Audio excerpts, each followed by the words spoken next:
Hello everyone, I am गौरव और आप देख रहे हैं बी ए ब्रिलियंट। आज की वीडियो हम बात करेंगे कॉन्स्टिट्यूशन के आर्टिकल्स की। 1, 2, 3, 4 4 आर्टिकल के बारे में आज की वीडियो हम बात करेंगे। तो चलिए शुरू करते हैं। आर्टिकल फर्स्ट है name and territory of the union. जो इंडिया की टेरिटरी है और उसका नाम क्या है उसके बारे में बात किया गया है। फर्स्ट इसका सब क्लॉज 1 में है India that is Bharat shall be a union of states. जो इंडिया है जिसे भारत कहा गया है, जो भारत है, इंडिया का मतलब भारत, ठीक है। Shall be a union of states, ये स्टेट्स की यूनियन है। मतलब कि हमारा जो कॉन्स्टिट्यूशन जो बना था, तो जब स्टेट्स के पास जो इनविटेशन गया था कि आप इंडिया में सम्मिलित हो जाइए, इंडिया में बन जाइए, इंडिया का पार्ट बन जाइए, तो काफ़ी सारी स्टेट्स का ये क्या यूनियन है, ठीक है। तो उसको इंडिया और भारत कहा गया है। अब इसमें देखो आप, हिंदुस्तान नहीं है हमारे कॉन्स्टिट्यूशन के हिसाब से, हिंदुस्तान कोई वर्ड नहीं है। बट मैं कहना चाहता हूँ कि जो भारत जो है ये भी हिंदू आइडियोलॉजी के हिसाब से, जो राजा भरत थे उनके हिसाब से, उनके नेम पे ही भारत पड़ा है। तो हिंदुस्तान हिंदू के नाम पर क्यों नहीं पड़ सकता। हालांकि ये वो मैटर अलग है, उसको छोड़ो। Second, states and territories there of shall be as specified in first schedule. जो भी स्टेट और टेरिटरीज जो भी इंडिया की डिफाइन है वो फर्स्ट स्केड्यूल में बताई गई है। मतलब कि जो भी इंडिया की नई स्टेट्स, जो भी टेरिटरी जुड़ेगी वो फर्स्ट स्केड्यूल में बता दी गई है, ठीक है। आपको पता है कि टोटल नंबर ऑफ 12 स्केड्यूल्स हैं इन आवर कॉन्स्टिट्यूशन, ठीक है। तो उस फर्स्ट स्केड्यूल में बता दी गई है, ठीक है, जो भी स्टेट्स एंड टेरिटरीज जो भी जुड़ेंगी या है, ठीक है। थर्ड आता है territory of India shall comprise. India की टेरिटरी में क्या क्या आता है? Territory of states, union territories, such other territories as may be acquired. इनका मतलब क्या है? टेरिटरी ऑफ स्टेट्स, इंडिया तभी तो कहलाएगा जो स्टेट्स की टेरिटरी है वो भी इंडिया की टेरिटरी बनेगी। यूनियन टेरिटरीज, जो यूनियन के अंदर है वो भी टेरिटरीज इंडिया की है, ठीक है। और वो टेरिटरीज जो अगर इंडिया एक्वायर करता है, मतलब कि छीन लेता है या फिर किसी और से समझौते या किसी दूसरे तरीके से ले लेता है। सपोज करो जो पीओके के हैं, सपोज करो कराची, कल को इंडिया कराची छीन लेता है पाकिस्तान से, तो उसको सम्मिलित करने के लिए, उसको एडमिशन करने के लिए, एडमिटेड करने के लिए अपनी टेरिटरी में, वो भी क्या है, इंडिया की टेरिटरी मानी जाएगी इस आर्टिकल में। आर्टिकल फर्स्ट के क्लॉज 3 में दे रखा है, ठीक है। अब बात करते हैं आर्टिकल सेकंड की। आर्टिकल सेकंड क्या कहता है? एडमिशन और इस्टेब्लिशमेंट ऑफ न्यू स्टेट्स। जैसे कि मैंने बताया, एडमिशन और इस्टेब्लिशमेंट ऑफ न्यू स्टेट्स, किसी न्यू स्टेट्स का एडमिशन करना है। जैसे सपोज करो ये पाकिस्तान है, ठीक है, जो हमने ये पीओके ले रखा है, पीओके, हम पाकिस्तान के पीओके की ज़मीन ले लेते हैं और वहाँ कोई न्यू हम स्टेट इस्टेब्लिश कर देते हैं, तो वो भी क्या है, मानी जाएगी आर्टिकल सेकंड के हिसाब से, ठीक है। कॉन्स्टिट्यूशन का आर्टिकल सेकंड के हिसाब से हम किसी फॉरेन कंट्री की टेरिटरी को अपनाते हैं, ठीक है, एडमिट करते हैं और उसको एक नई स्टेट्स बना देते हैं या फिर कोई यूनियन टेरिटरी कुछ भी बना देते हैं अपने में सम्मिलित करने के बाद, एडमिट करने के बाद, तो वो मानी जाएगी इंडिया की टेरिटरी। ये बताया आर्टिकल सेकंड में। अब बात करते हैं आर्टिकल थर्ड क्या है। Formation of new states and alteration of areas, boundaries और नेम ऑफ एग्जिस्टिंग स्टेट। इसका मतलब क्या है?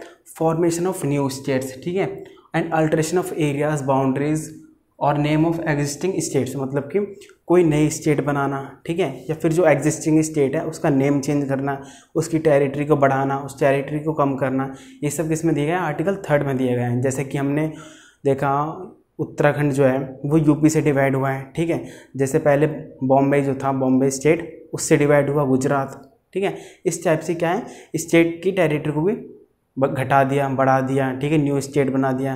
किसी स्टेट का नेम चेंज करना है वो नेम चेंज कर देंगे, ठीक है। ये सब चीज़ें बताई गई आर्टिकल थर्ड में, ठीक है। आर्टिकल थर्ड में ये सारी चीज़ें बताई गई। Increase the name of an state, increase decrease करना, ठीक है, बढ़ाना, घटाना और नेम चेंज करना, उनकी बाउंड्री को तय करना कि बाउंड्री कहाँ से कहाँ तक है, ये सारा बताया है आर्टिकल थर्ड में। लास्ट आता है हमारा आर्टिकल 4 आज की वीडियो का। It declares that laws made under article 2 and 3 are not to be considered as amendment of constitution. इसके हिसाब से क्या है, ये आर्टिकल 4 ये डिक्लेयर करता है कि जो दो सेकेंड आर्टिकल और थर्ड आर्टिकल में जो भी स्टेट्स एडमिट हो रही हैं, जो न्यू स्टेट्स बन रही हैं, या फिर एग्जिस्टिंग स्टेट का नेम चेंज हो रहा है, उनकी बाउंड्रीज चेंज हो रही है, या फिर छोटी या बड़ी, इंक्रीज या कम हो रहा है, इंक्रीज बढ़ रही है बाउंड्री या कम हो रही है, नेम चेंज हो रहा है एग्जिस्टिंग का, या जो न्यू बन रही है उनका हो रहा है, ठीक है। ये सारी चीज़ें अंडर आर्टिकल 368 के अंदर नहीं कहला जाएंगे कि आप अमेंडमेंट कर रहे हो, अमेंडमेंट के ज़रिए नहीं होंगे ये, ठीक है। अब सिंपल, अब अमेंडमेंट के लिए क्या क्राइटेरिया आप देखो कि बिल पास होता है, ठीक है।